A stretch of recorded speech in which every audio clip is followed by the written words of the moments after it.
प्रधानमंत्री नरेंद्र मोदी ने आज देश के सबसे लंबे दिल्ली मुंबई एक्सप्रेसवे के पहले चरण का उद्घाटन किया। एक्सप्रेसवे का पहला चरण करीब 250 किलोमीटर लंबा है, जो हरियाणा में सोहना से राजस्थान के दौसा तक जाता है। एक्सप्रेसवे के उद्घाटन समारोह के लिए पीएम मोदी दौसा पहुंचे,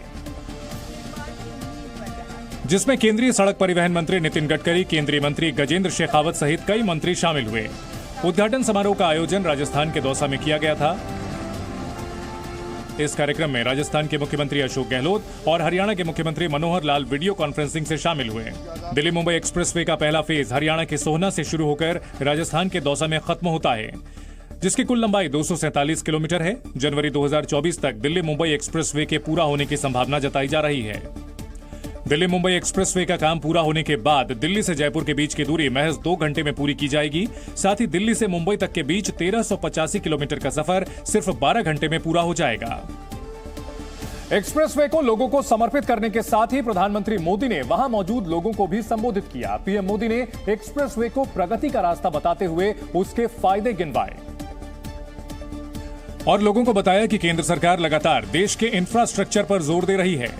प्रधानमंत्री ने केंद्र सरकार के बजट का उल्लेख करते हुए कहा कि इस बार का बजट भी देश के इंफ्रास्ट्रक्चर को और मजबूत करने पर केंद्रित है। बीते 9 वर्षों से केंद्र सरकार भी निरंतर इंफ्रास्ट्रक्चर पर बहुत बड़ा निवेश कर रही है। प्रधानमंत्री नरेंद्र मोदी से पहले केंद्रीय सड़क परिवहन मंत्री नितिन गडकरी ने लोगों को बताया कि अगले 2 साल में भारत की सड़कें अमेरिका को टक्कर देंगी। और ये उद्दिष्ट है कि प्रधानमंत्री जी के मार्गदर्शन में 2024 समाप्त होने के पहले हम हिंदुस्तान का रोड इंफ्रास्ट्रक्चर अमेरिका के बराबर करने की पूरी कोशिश करेंगे। इसी उद्देश्य के साथ केंद्र सरकार लगातार भारतमाला परियोजना के तहत देश के सुदूर इलाकों तक बेहतरीन सड़कों के निर्माण को प्राथमिकता दे रही है। एक्सप्रेसवे का उद्घाटन करने के बाद प्रधानमंत्री नरेंद्र मोदी दौसा के धनावड़ गांव पहुंचे। वो यहां सरकारी कार्यक्रम से अलग बीजेपी की एक जनसभा में पहुंचे और जनता को संबोधित किया। अपने संबोधन में प्रधानमंत्री ने नितिन गडकरी के बयान को दोहराते हुए कहा, नितिन जी कह रहे थे कि ट्रेलर है, फिल्म अभी बाकी है। ये देखकर के मैं कह रहा हूं ये ट्रेलर है, फिल्म अभी बाकी है। प्रधानमंत्री मोदी दौसा से पूरे राजस्थान को संदेश देने की कोशिश करते दिखे। प्रधानमंत्री मोदी ने अपने संबोधन की शुरुआत में ही राजस्थान को नमन करते हुए उसे शूरवीरों की धरती बताया। राजस्थान की ये धरती शूरवीरों की धरती है। यहाँ का बच्चा बच्चा मां भारती की रक्षा के लिए समर्पित है।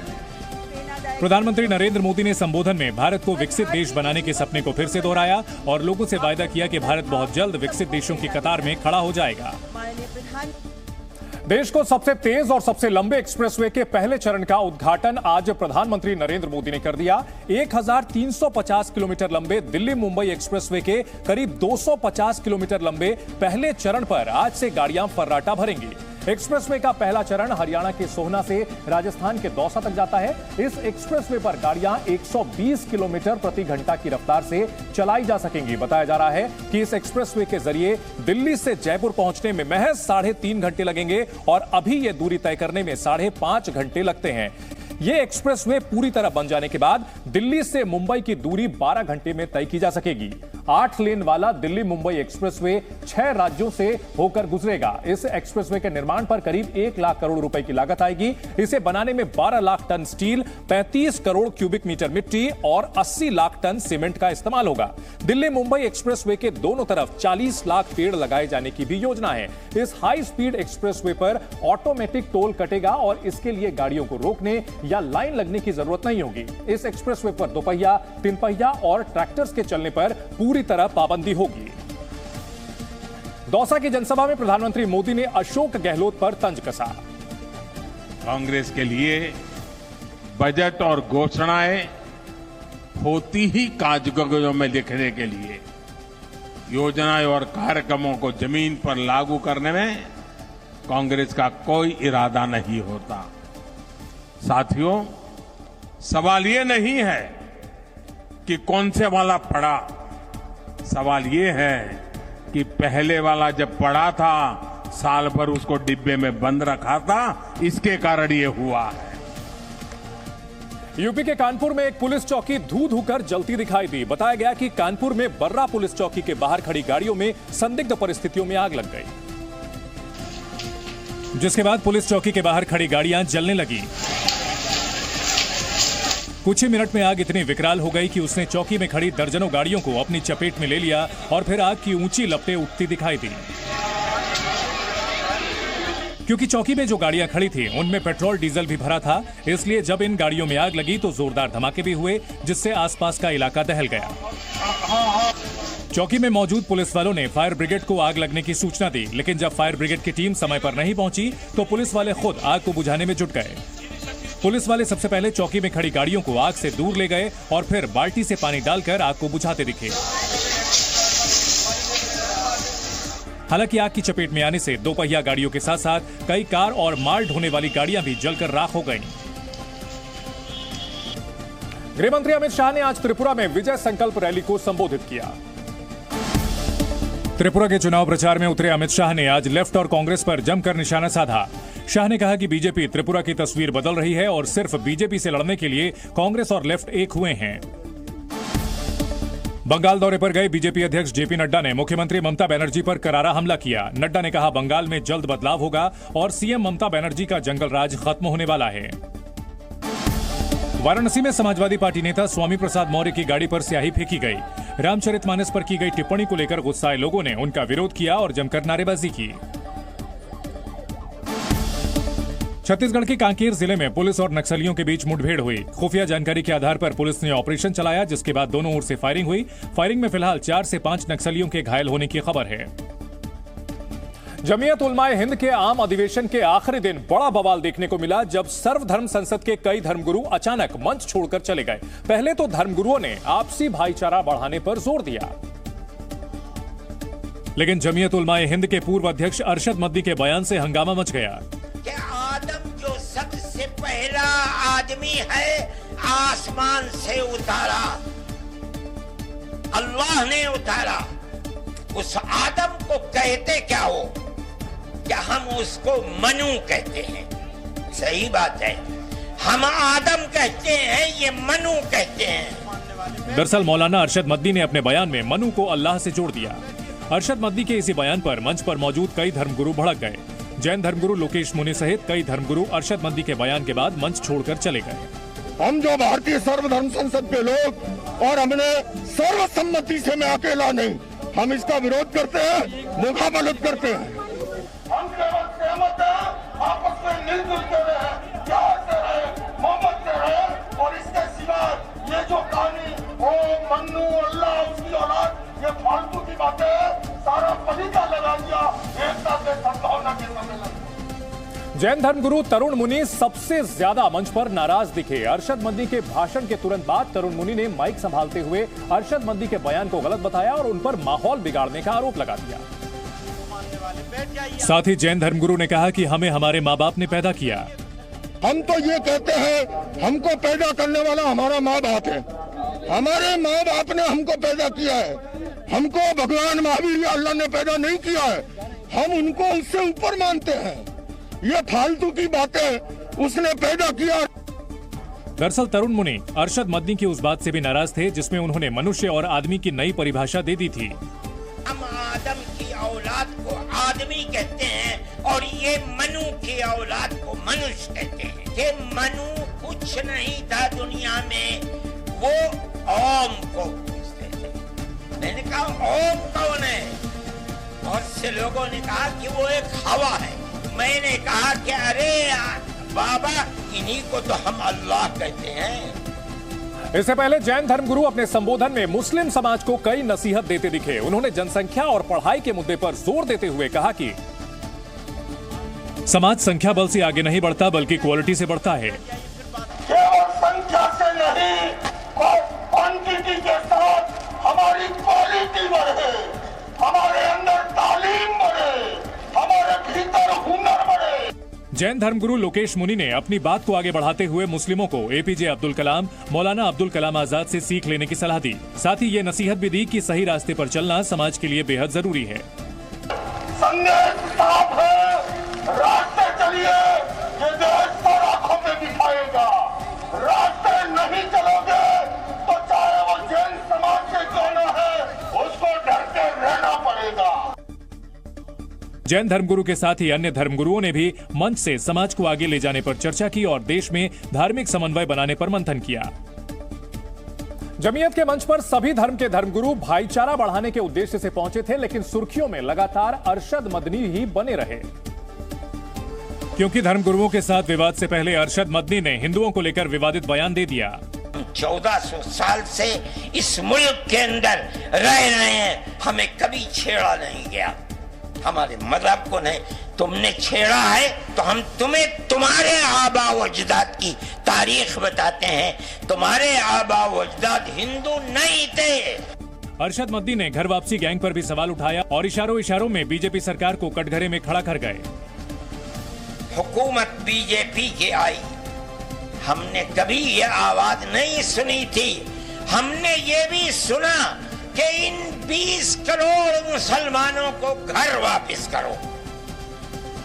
देश में बुलेट ट्रेन का इंतजार कर रहे लोगों के लिए एक अच्छी खबर है। जानकारी के मुताबिक देश की पहली बुलेट ट्रेन जमीन के ऊपर ही नहीं बल्कि समंदर के अंदर भी चलेगी। ये बुलेट ट्रेन मुंबई से अहमदाबाद के बीच चलेगी और इसके लिए मुंबई के बीकेसी यानी कि बांद्रा कुर्ला कॉम्प्लेक्स और ठाणे के शिलफाटा के बीच सुरंग बनाने का काम जल्द ही शुरू हो सकता है। रेलवे के मुताबिक यह सुरंग करीब 21 किलोमीटर लंबी होगी और इस सुरंग का करीब 7 किलोमीटर लंबा हिस्सा समुद्र के नीचे से गुजरेगा। इस सुरंग में 13 मीटर गोलाई वाली ट्यूब होगी जिसमें एक साथ 2 ट्रेनें आसानी से गुजर सकेंगी। बताया जा रहा है कि मुंबई से अहमदाबाद के बीच चलने वाली बुलेट ट्रेन करीब 508 किलोमीटर की दूरी तय करेगी। इस सफर के दौरान बुलेट ट्रेन की रफ्तार 300 किलोमीटर प्रति घंटे तक होगी। बुलेट ट्रेन के इस प्रोजेक्ट के लिए L&T और एफकॉन्स 2 कंपनियों के बीच होड़ है और जिस कंपनी को यह कॉन्ट्रैक्ट मिलेगा वही बुलेट ट्रेन के लिए सुरंग बनाएगी। यूपी के जालौन में उस वक्त हड़कंप मच गया जब नशे में धुत युवक एक कार में फर्राटा भरते दिखे। कार चला रहे युवक ने शराब के नशे में ऐसा कोहराम मचाया कि लोगों के लिए जान बचाना मुश्किल हो गया और कार को देखकर लोग भाग खड़े हुए। कार के सामने जो भी आया नशे में टल्ली कार का ड्राइवर उसे रौंदता चला गया। भैया मैं दुकान बंद कर रहा था अपनी, गाड़ियों में मरने से बचा, इन लोगों चिल्लाया कि भाई गाड़ी आ रही है, जब खम्भे में खली तो मैं अंदर भगा। उसने एक नहीं 2 नहीं बल्कि कई गाड़ियों को टक्कर मारी और फिर जालौन के भगत सिंह चौराहे पर बनी मूर्तियों को भी तोड़ दिया। कार सवार युवकों के आतंक से पूरे इलाके में अफरा तफरी मच गई और फिर पुलिस ने अपनी जान को दांव पर लगाकर कार को रुकवाया। पुलिस ने कार सवार युवकों को गिरफ्तार कर लिया है और घटना के बाद कार को भी जब्त कर लिया गया है। अडानी विवाद को लेकर आज आम आदमी पार्टी ने दिल्ली में प्रदर्शन किया है। अडानी मुद्दे को लेकर आज आम आदमी पार्टी ने बीजेपी दफ्तर के बाहर जमकर प्रदर्शन किया। पार्टी के कार्यकर्ताओं ने इस मामले की ज्वाइंट पार्लियामेंट्री कमेटी से जांच कराने की मांग की है। उत्तराखंड के बागेश्वर में मकान की छत गिरने से भारी नुकसान हुआ। हालांकि गनीमत रही कि हादसे के वक्त परिवार के लोग खेतों में काम कर रहे थे और किसी को चोट नहीं आई। प्रयागराज का संगम तट इन दिनों साइबेरियन पक्षियों से गुलजार है। विदेशी पक्षियों को देखने के लिए कई पर्यटक घाट पर पहुंच रहे हैं। तुर्की और सीरिया में भूकंप से मरने वालों की तादाद लगातार बढ़ती जा रही है। अब तक दोनों देशों में करीब 30,000 लोगों के शव मलबे से निकाले जा चुके हैं और संयुक्त राष्ट्र के आकलन के मुताबिक यह दुनिया के पिछले 100 साल के इतिहास का सबसे भयानक भूकंप था। शवों के निकालने का सिलसिला जारी है। अभी भी सैकड़ों लोग लापता बताए जा रहे हैं। भूकंप की तबाही का अंदाजा आप तुर्की में हते राज्य की राजधानी अंताकिया को देखकर लगा सकते हैं। पूरा शहर खंडहर बन चुका है। तुर्की में 80,000 से ज्यादा लोग अस्पताल में भर्ती हैं और 10 लाख से ज्यादा लोग राहत कैंपों में रह रहे हैं। संयुक्त राष्ट्र की टीम ने तुर्की में भूकंप प्रभावित क्षेत्रों का दौरा किया। What happened here on Monday, the epicenter of the earthquake, was the worst event in 100 years in this region. तबाही का ऐसा ही मंजर सीरिया का भी है। ये सीरिया के जंडारिश शहर का हाल है। मलबों और टूटी इमारतों के अलावा यहाँ कुछ नजर नहीं आता है। इन मलबों के अंदर दबे लोगों के जिंदा होने की उम्मीद बहुत कम होती जा रही है। हालांकि 6 दिन गुजरने के बाद चमत्कार भी हो रहे हैं। कई लोग अब भी जिंदा मलबों से निकाले जा रहे हैं। सीरिया में 4,500 से ज्यादा लोग मारे जा चुके हैं। जिंदगी और मौत ऊपर वाले के हाथ में है, फिर चाहे पहाड़ गिरे या भूकंप आए। सीरिया के एलेप्पो में एक छोटी सी बच्ची को मलबे से जिंदा बाहर निकाला गया। और जिस वक्त उसे निकाला गया वो अपनी बहन की गोद में थी। उसकी बहन की तो मौत हो चुकी थी लेकिन वो जिंदा थी। उसके शरीर पर मलबे को हटाकर उसे बाहर निकाला गया।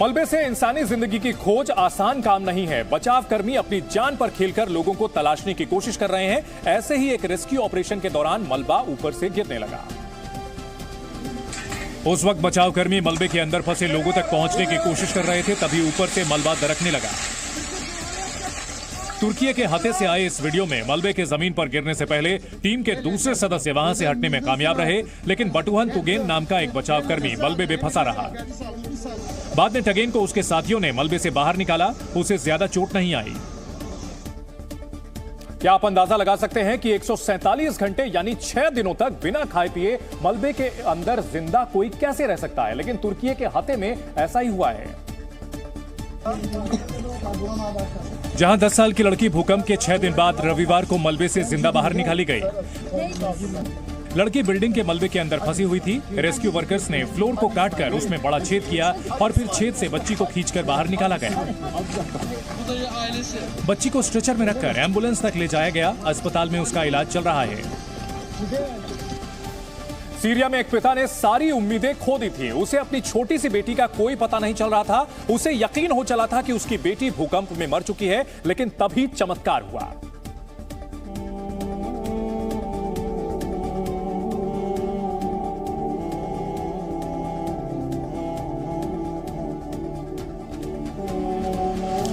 क्योंकि रेस्क्यू वर्कर्स ने इस पिता को बताया कि एक बच्ची जिंदा बचाई गई है और उसे राहत कैंप में रखा गया है। चलो चलकर देखिए कहीं वो आपकी बेटी तो नहीं। और जब उस बच्ची पर पिता की नजर पड़ी तो उसके चेहरे पर जो भावनाएं थी उसे लफ्जों में बयां नहीं किया जा सकता। वो उसकी ही बेटी थी।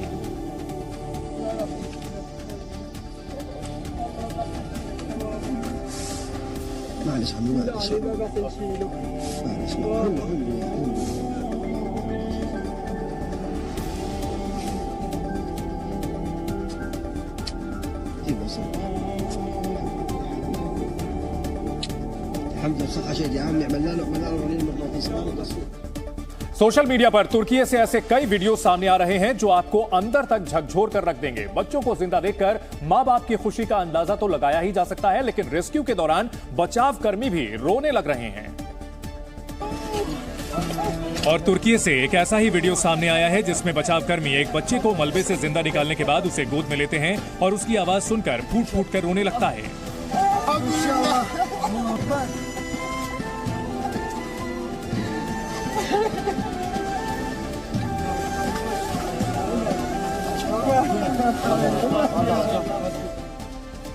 मलबे में दबे लोगों को बचाते बचाते रेस्क्यू वर्कर्स खुद की भावनाओं पर काबू नहीं रख पा रहे हैं। तुर्की के हते में एक बच्चे को मलबे के बाहर निकालने के बाद एक बचाव कर्मी फूट फूट कर रोने लगा। इसी मलबे के अंदर बनाए होल में यह बचाव कर्मी अंदर घुसकर बच्चे को निकाल कर लाया था। बच्चे को सही सलामत बचाने के बाद यह बाहर निकलने के बाद बैठ गया और रोने लगा। अपने साथी को रोता देख बचाव कर्मियों ने उसे गले लगा लिया और उसे दिलासा दिया। कई घंटे की मेहनत के बाद इस बच्चे को मलबे से बाहर निकाला गया था। शायद इसके बचने की उम्मीद बहुत कम थी, लेकिन इस रेस्क्यू वर्कर ने नामुमकिन को मुमकिन कर दिया। शायद इसलिए उसकी आंखों से खुशी के आंसू निकलने लगे। तुर्की में एक और चमत्कार का वीडियो हम आपको दिखाते हैं। एक महिला कई घंटों तक मलबे के अंदर दबी रही। रेस्क्यू वर्कर्स को उसे बचाने के लिए कई घंटों की मशक्कत करनी पड़ी, क्योंकि उसके पूरे शरीर पर कंक्रीट और सीमेंट का बड़ा और भारी स्लैब गिरा हुआ था। रेस्क्यू वर्कर्स ने स्लैब को रस्से से बांधकर हटाया तो अंदर महिला दबी हुई थी। शायद उसके शरीर की कई हड्डियां टूट चुकी थी, इसलिए जब रेस्क्यू वर्कर्स उसे सावधानी से स्ट्रेचर पर रखने लगे तो वो दर्द से चीख उठी।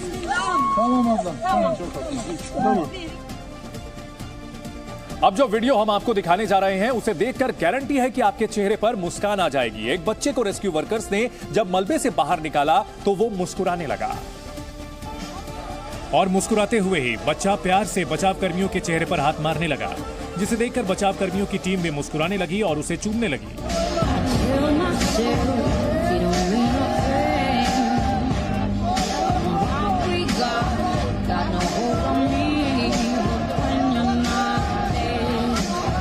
बच्चे की प्राइसलेस स्माइल को शायद आप एक बार और देखना चाहें।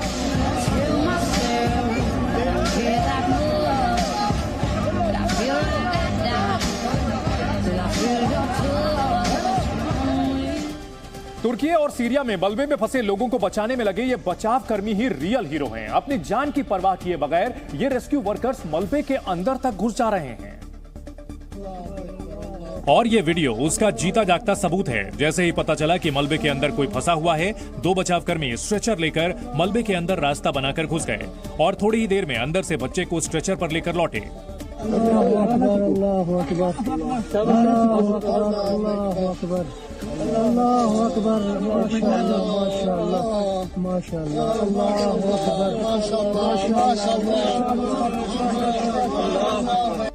अब इस वीडियो को देखिए। तुर्की में इस बच्चे को 120 घंटे के बाद मलबे से जिंदा बाहर निकाला गया। बचाव कर्मियों ने बच्चे को प्यार से चूम लिया।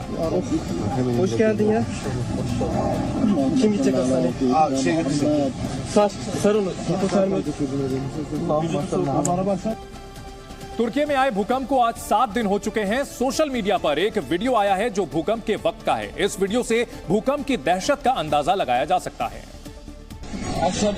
क्योंकि जैसे ही भूकंप के झटके आने शुरू हुए, घर में मौजूद बिलाल नाम के लड़के ने मोबाइल फोन से वीडियो बनाना शुरू कर दिया। भूकंप के झटके बढ़ते गए और फिर मकान गिरने लगा और मोबाइल फोन पर सिर्फ चीख पुकार और अंधेरा ही बाकी रह गया।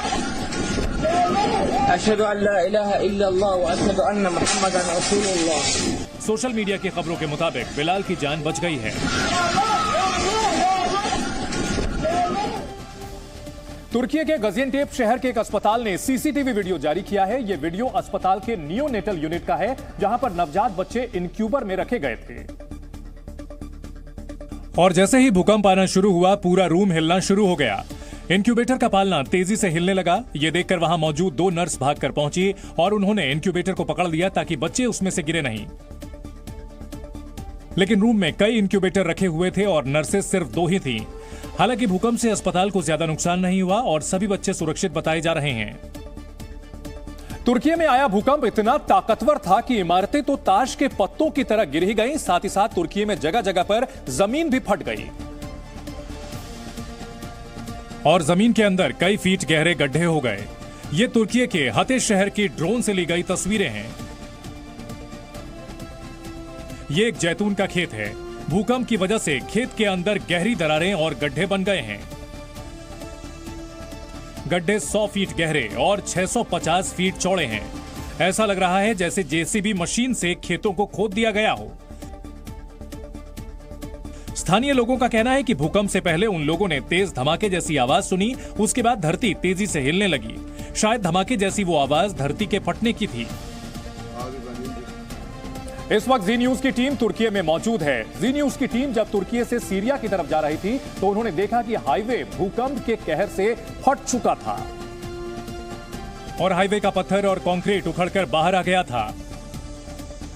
तुर्की और सीरिया के बॉर्डर पर मौजूद इस्लाहिये शहर के हाईवे का पूरा एक किनारा तहस नहस होकर ऊपर आ गया और वो गाड़ियों की आवाजाही के लायक नहीं रहा। ये पूरी सड़क आप देखिए कितना तगड़ा भूकंप रहा होगा कि अब यहाँ पर सिर्फ इस सड़क पर पूरा वो मलबा दिख रहा है, पत्थर के टुकड़े दिख रहे हैं जो ऊपर की तरफ आ चुके हैं और साथ में किनारे आप देखिए चारों तरफ यहाँ पर ये तबाही की स्थिति आपको दिखाई पड़ेगी। कितने बड़े गड्ढे हो गए हैं, सड़कों पर बड़ी दरारें आ चुकी हैं। तुर्की और सीरिया में सबसे बड़ी चुनौती मलबे के अंदर फंसे लोगों की तलाश करना है। मलबे के अंदर अगर कोई दबा हुआ है तो उसकी आवाज बाहर नहीं आ पाती है। इसलिए रेस्क्यू वर्कर्स मलबे के बाहर बैठकर एक साथ मिलकर पूरी ताकत से चिल्लाते हैं ताकि उनकी आवाज अंदर फंसे किसी इंसान तक पहुंच जाए। लेकिन आवाज नहीं आती है और ये सन्नाटा दिल को चीरने वाला होता है।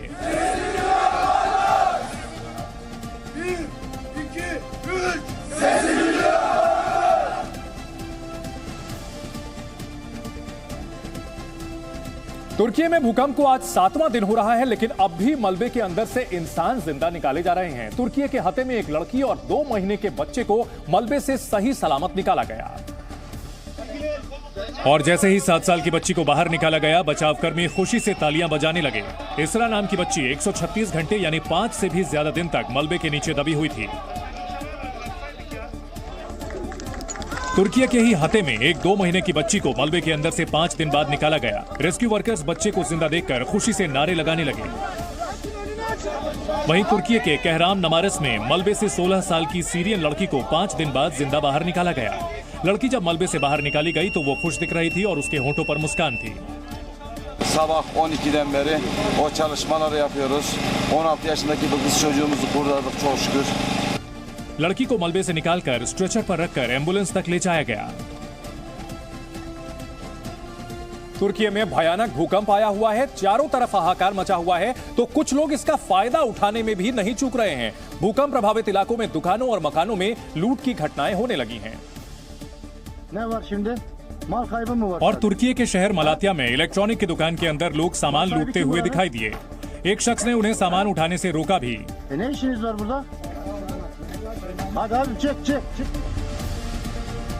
शहर के कई दुकानों से लोग सामान उठाकर अपनी अपनी कारों में रखते दिखाई दिए। ये पेशेवर चोर और लुटेरे नहीं हैं, आम लोग हैं, लेकिन दुकानों को खाली देखकर इन्होंने चोरी शुरू कर दी। तुर्की में अब तक 50 से ज्यादा लोगों को चोरी करने के आरोप में गिरफ्तार किया जा चुका है। राष्ट्रपति एर्दोआन ने ऐसे लोगों को चेतावनी भी दी।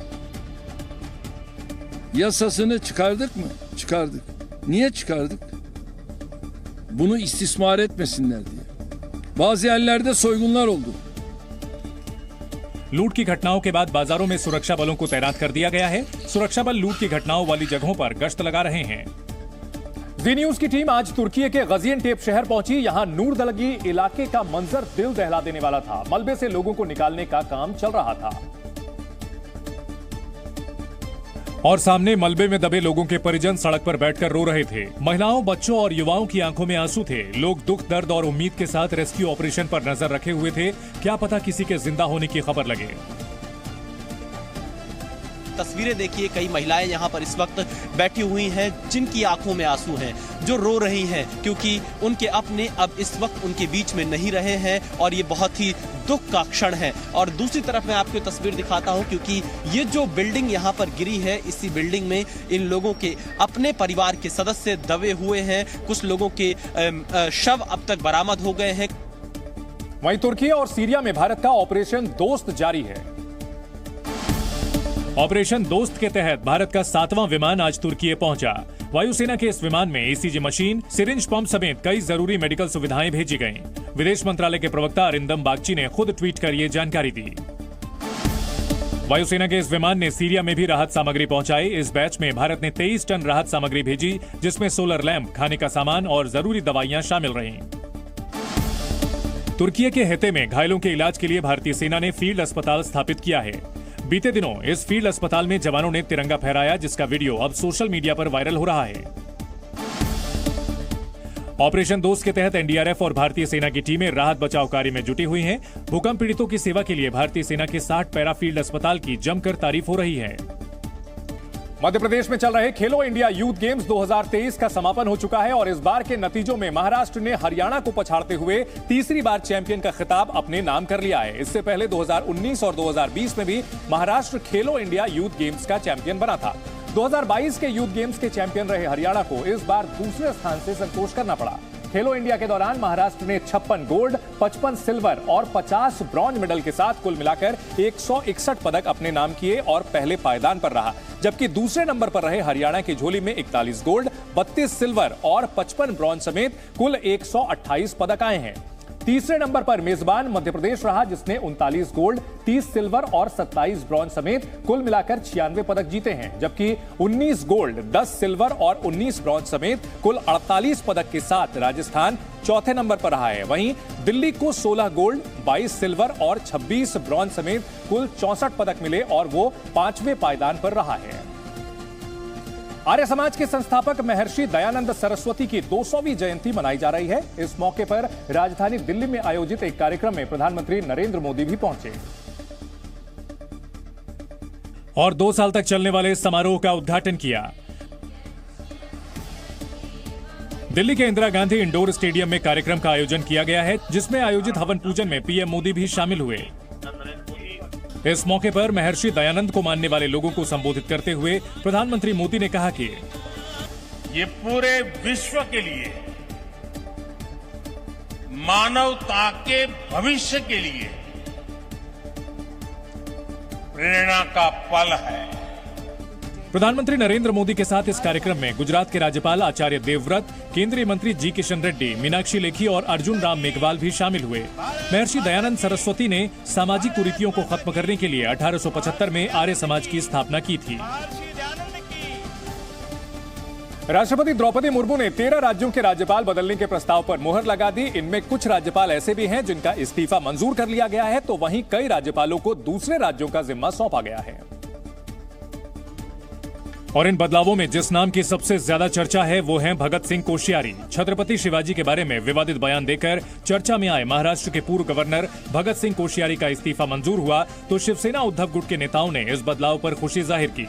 उद्धव ठाकरे के बेटे आदित्य ठाकरे ने कोश्यारी के इस्तीफे को समूचे महाराष्ट्र की जीत बताते हुए ट्विटर पर लिखा, यह महाराष्ट्र के लिए बड़ी जीत है। जो व्यक्ति शिवाजी महाराज, ज्योतिबा फुले और संविधान का मजाक बनाता हो, उसे राज्यपाल के रूप में नहीं स्वीकारा जा सकता। सिर्फ आदित्य ठाकरे ही नहीं, संजय राउत ने भी भगत सिंह कोश्यारी के इस्तीफे पर खुशी जताई। साथ ही उनको बीजेपी का एजेंट बताते हुए निशाना भी साधा। राज्यपालांनी भारतीय जनता पक्षाचे राजभवनातले एजंट म्हणून काम पाहिलं, ते घटना पाहिजे होतं। महाराष्ट्रामध्ये महाविकास आघाडीचं सरकार असताना सरकारची कोंडी करण्याचा प्रयत्न केला।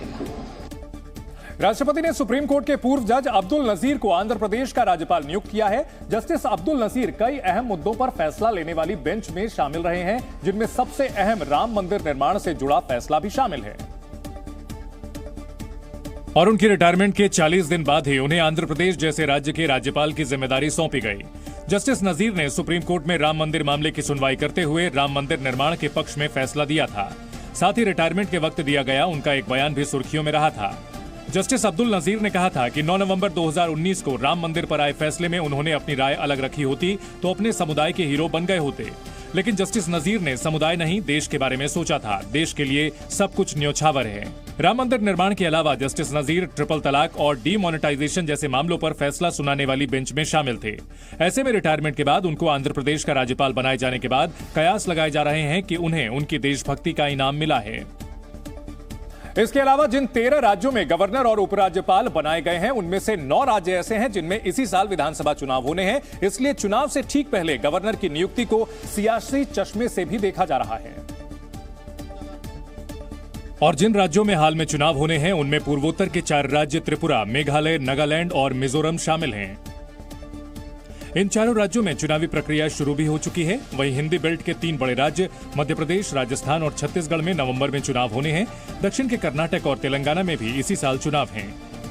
जम्मू कश्मीर से अलग करके केंद्र शासित प्रदेश बनाए गए लद्दाख में भी उपराज्यपाल की नियुक्ति की गई है। Retired brigadier doctor BD Mishra को लद्दाख का उपराज्यपाल बनाया गया है।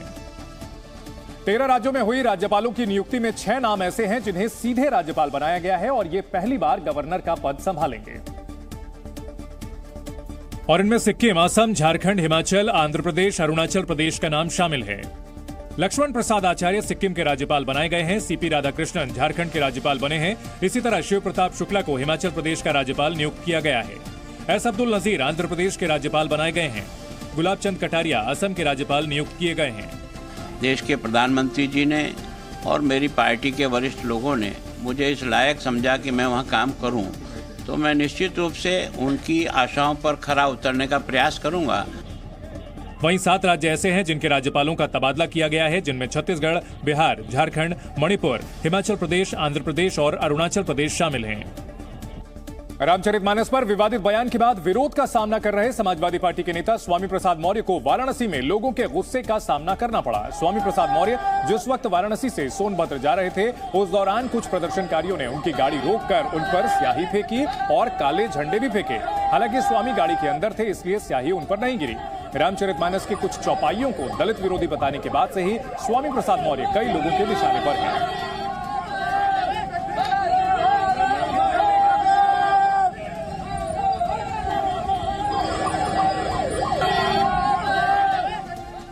जम्मू कश्मीर के गुलमर्ग में आज भारी बर्फबारी हुई है। जम्मू कश्मीर में फिर मौसम का मिजाज बदल रहा है। गुलमर्ग समेत जम्मू कश्मीर के ऊंचाई वाले इलाकों में आज भारी बर्फबारी हुई है। ताजा बर्फबारी ने पर्यटकों के साथ साथ व्यापारियों के चेहरे पर भी मुस्कान ला दी। पीएम मोदी कल बेंगलुरु में 14वें एरो इंडिया शो का उद्घाटन करेंगे। बेंगलुरु में 13 से 17 फरवरी तक एरो इंडिया 2023 का आयोजन किया जाएगा, जिसमें कुल 731 विमान शामिल होंगे। नोएडा के सेक्टर 8 में बड़ा हादसा हुआ। झुग्गी में गैस सिलेंडर फटने से 2 बच्चों की मौत हो गई, वहीं 4 लोग घायल हो गए। बच्चों की मौत के बाद इलाके में मातम पसरा हुआ है। आगरा के रकाबगंज में तेज रफ्तार कार मोड़ पर बेकाबू होकर डिवाइडर से टकरा गई। कार सवार ने किसी तरह गाड़ी से बाहर निकलकर अपनी जान बचाई। दिल्ली के महरौली में अवैध अतिक्रमण के खिलाफ कार्रवाई आज भी जारी रही। डीडीए का बुलडोजर सुबह महरौली पहुंचा तो लोगों में हड़कंप मच गया और बुलडोजर को देखते ही लोग सड़क पर उतर आए।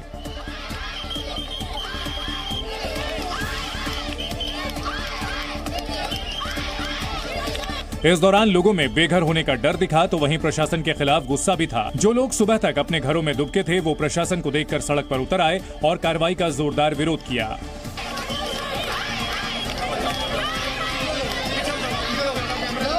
लोग अपने घरों के आगे झुंड बनाकर बैठ गए और बुलडोजर को गली में अंदर घुसने से रोका, जिसके बाद पुलिस भी एक्शन में आ गई। महिला पुलिसकर्मी आगे बढ़ी और महिलाओं को खींचकर सड़क से उठा दिया।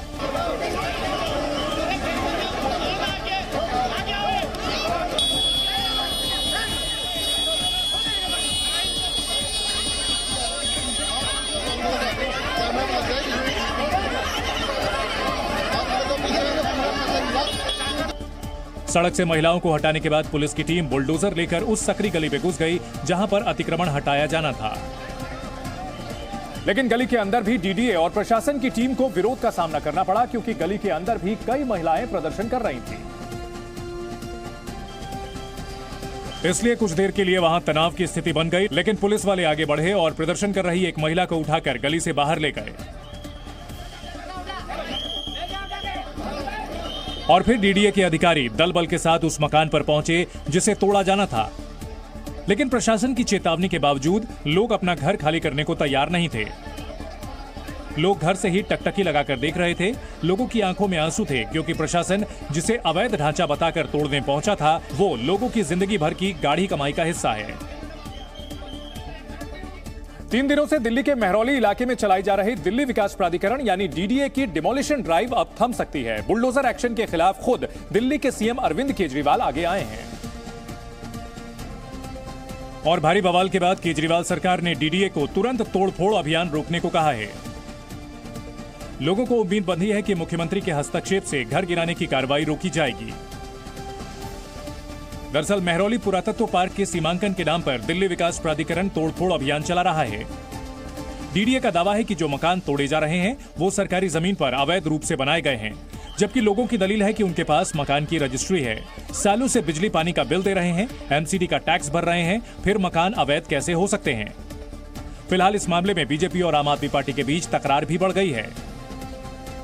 कोरोना वायरस इंसानों के साथ ही अब जानवरों को भी अपनी चपेट में ले रहा है। इससे जुड़ी research proceedings of the national academy of sciences पत्रिका में पब्लिश की गई है। इसके मुताबिक वैज्ञानिकों को उत्तरी अमेरिका में सफेद पूंछ वाले हिरन में SARS-CoV-2 वायरेंट मिला है, जो पहले इंसानों में तो फैला था लेकिन अब इनमें नहीं पाया जा रहा है। शक है कि महामारी के दौरान किसी तरह जानवरों तक यह वायरस पहुंच गया है। माना जा रहा है कि संक्रमित इंसान के जानवर के संपर्क में आने या संक्रमित खाना या पानी के संपर्क में आने से हिरण तक यह वायरस पहुंचा। बताया गया कि साल 2020 से 2022 के दौरान स्टडी के लिए 5700 नमूने लिए गए थे और इंसानों की तुलना में हिरण में पाए गए वायरस में 80 बार बदलाव तक पाया गया है।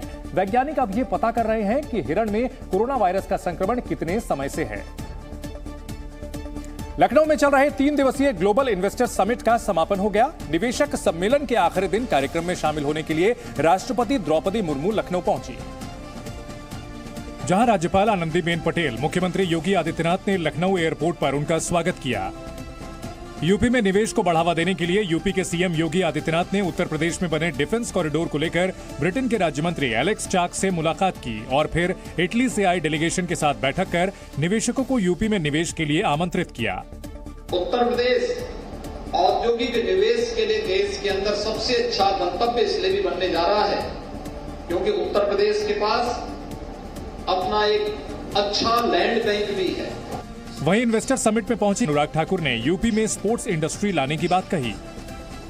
जहां तक उत्तर प्रदेश सरकार ने ग्लोबल इन्वेस्टमेंट मीट जो की है, ये अपने आप में बहुत बड़ा आयोजन है। 32 लाख करोड़ रुपए का निवेश उत्तर प्रदेश में आना, एनर्जी सेक्टर में बहुत बड़ा योगदान होना, ये अपने आप में बहुत कुछ कहता है।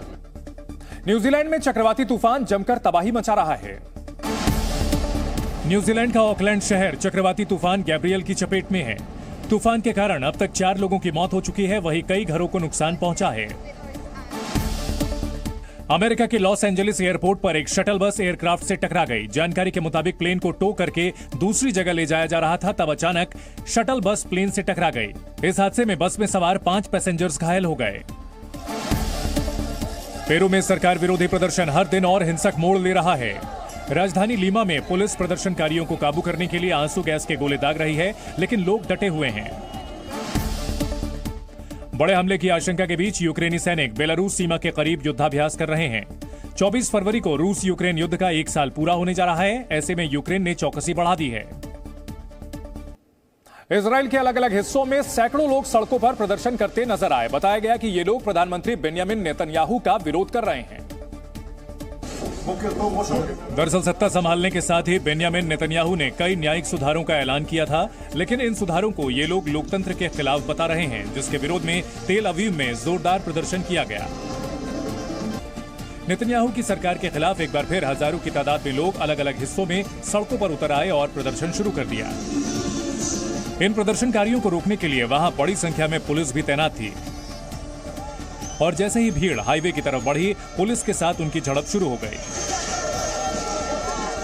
हालांकि पुलिस की सख्ती के बावजूद प्रदर्शन जारी रहा और इजराइल के झंडे और नेतन्याहू की तस्वीरें लेकर पहुंचे लोगों ने सरकार के खिलाफ जमकर नारेबाजी भी की और तेल अवीव की सड़कों पर यह हंगामा चलता रहा। प्रदर्शनकारियों ने बेंयामिन नेतन्याहू पर इजराइल के लोकतंत्र को कमजोर कर तानाशाही को बढ़ावा देने का आरोप लगाया। To change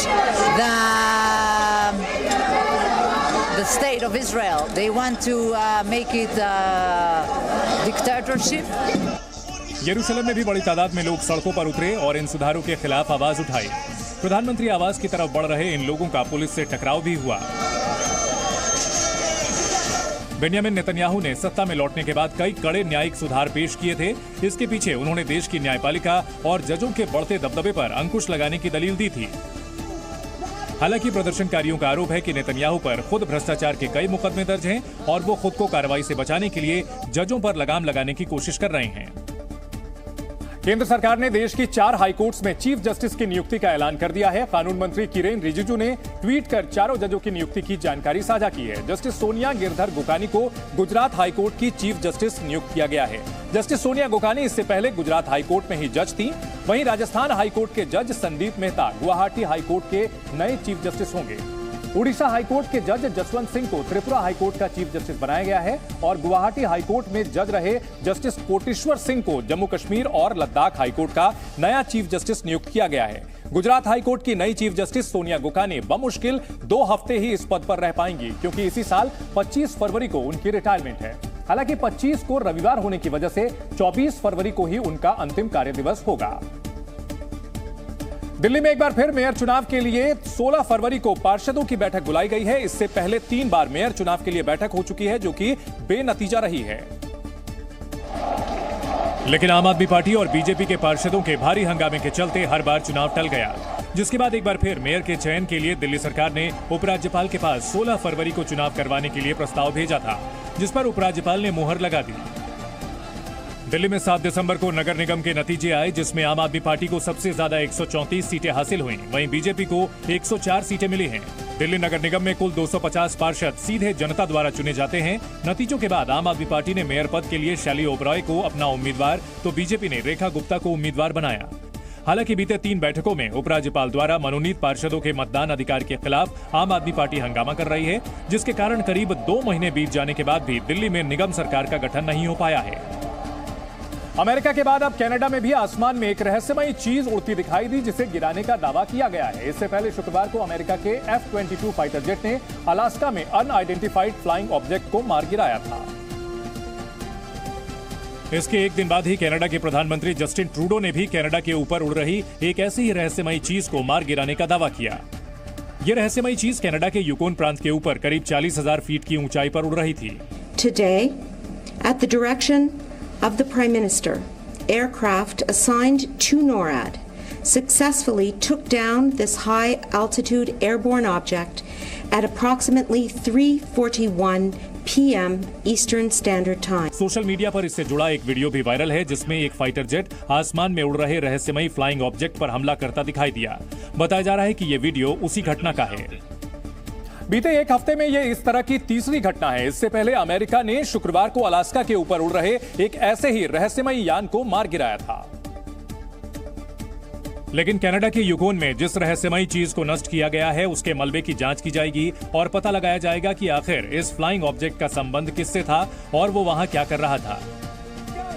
इससे पहले 5 फरवरी को अमेरिका ने मोंटाना के ऊपर करीब 65,000 फीट की ऊंचाई पर उड़ रहे चीन के एक बलून को F-22 विमान से मार गिराया था। अमेरिका ने इसे चीन का स्पाई बलून बताया और इस घटना के बाद दोनों देशों के रिश्तों में तनाव और गहरा गया। अमेरिकी विदेश मंत्री एंटनी ब्लिंकन ने इस घटना के बाद चीन का अपना दौरा भी रद्द कर दिया था।